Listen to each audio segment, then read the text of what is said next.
누군지 모르지만 최초의 언어를 사용한 인간은 명사부터 썼을 것이다. 무언가의 이름을 짓는 행위로 그것을 정의하고 싶었을 것이다. 정의를 좋아하는 인간의 특성이 자신에게도 이름을 짓고 상대에게도 이름을 지었을 것이다. 이름 지어진 자신과 상대는 아이러니하게 그 이름에 갇혀 본질을 잃을 것이다. 언어는 본질을 멋대로 가둬놓는 행위다. 피어오르는 아지렁이를 아지렁이라고 부른다면 그 옅어지는 가장자리를 무어라 부를 것이며 그 가장자리에 가장자리를 무어라 불러야 하나. 인간이 존재를 형용하려는 순간 대부분의 것들은 가차없이 난도질되며 멋대로 쓸모있는 것과 없는 것으로 구분된다. 칼로 잘려나가진 본질의 외곽 부분은 부스러기가 되어 이름조차 없이 무존재로 존재할 것이다. 고로 언어를 만진다는 꽤 날카로운 면도날을 다루는 일과 같다.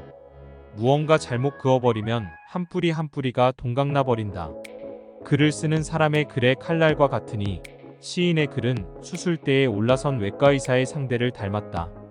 미세한 감각으로 덜어낼 것과 그러지 않은 것들을 건드려내는 것이다. 물리학은 시공간이 관찰자에 의해 존재하거나 변용된다고 한다.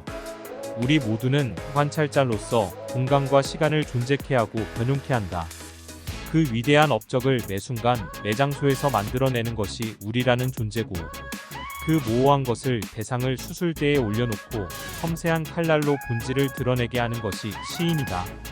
장소는 흙 위로 태양이 비추는 글자 장과 도끼로 나무 찍는 소리를 의미하는 글자 소가 합쳐진 글자다. 그것이 빛과 떨림을 모두 의미하니 조금 더 깊게 보자면 양자역학처럼 존재하기도 하고 그렇지 않기도 하다. 어떤 장소를 단순히 면과 면이 만나는 3차원으로 기억할 수 없다. 우리는 거기에 시간이라는 1차원을 덧대어 4차원을 산다. 거기에 시간을 제거하면 단순히 그곳은 장소가 아니라 공간이 되어버린다. 비어있는 사이. 아무런 의미를 상실한 비어있는 곳. 그것은 아무 의미를 담아내지 못한다.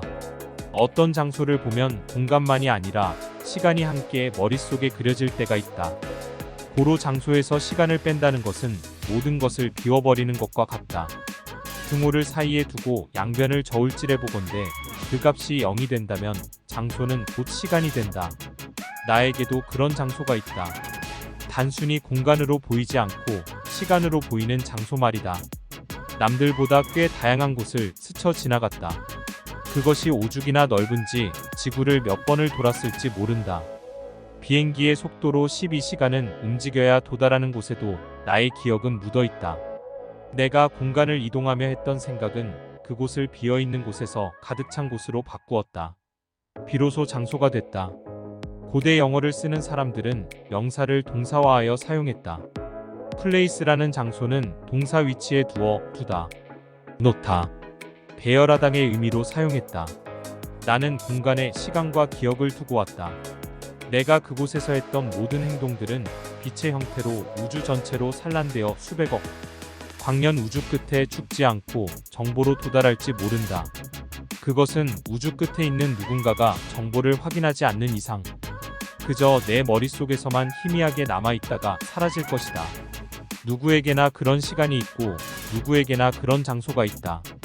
장소들을 치필한 유류성운이 시인의 글은 이미 출발지에서 광속으로 우주 끝을 향해 달려가는 정보를 언어화하여 종이 위에 담아두었다.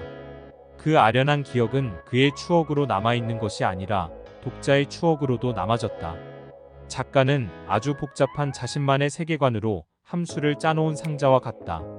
어떤 값이 입력되면 작가의 시간과 공간, 기억은 아주 세밀하게 작동하여 완전히 새로운 것을 토해놓는다. 안타깝지만 작가가 가지고 있는 함수는 그의 고뇌와 슬픔, 기쁨, 우울함, 즐거움의 다양한 감정에 기인한다. 고은은 스스로 엄청난 고뇌를 지니고 살아가다가 정신병원에서 권총 자살을 했지만 그의 고뇌는 현대인들에게 작자는 인사이트를 남겼다. 모차르트도 스스로 엄청난 작품을 남긴 작가지만 엄청난 빚을 지고 가난에 허덕였다. 러시아의 데무노 톨스토이는 30대의 도박으로 부모의 유산을 모두 날렸다. 젊은 시절을 방탕하게 보내 많은 빚을 졌고 성욕과 도박의 유혹에 쉽게 현혹됐다. 그의 젊은 시절은 쾌락과 그 뒤에 찾아오는 환멸감의 윤회였다. 그는 질투심이 많고 타인의 존경과 세상의 찬사를 갈망했다. 이런 세속적인 인생을 살던 이력이 그의 글답게 한다. 그는 결혼 이후 굉장히 불행한 삶을 살았다. 그의 아내와 맞지 않았다는 이유 때문이다. 다만 그 또한 스스로에게는 여러 고통을 주었겠지만 결국 자신을 더 자신스럽게 만들었음은 어쩔 수 없는 사실이다. 그의 이야기를 듣고 있으면 우습게 소리로 하는 소크라테스의 이야기가 있다. 더 좋은 아내를 얻으면 행복할 것이고 나쁜 아내를 얻으면 철학자가 될 것이다. 결국 작가는 좋음과 나쁨의 어떤 선택에서도 글의 성향이 결정될 뿐이다.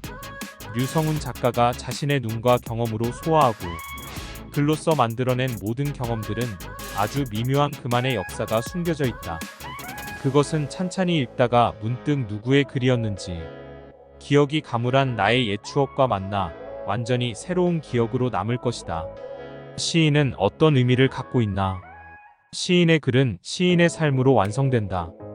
고로 그의 글은 이미 쓰여 있지만 현재 진행 중이고 앞으로 완성도 높은 작품으로 나아갈 것임을 믿어 의심치 않는다.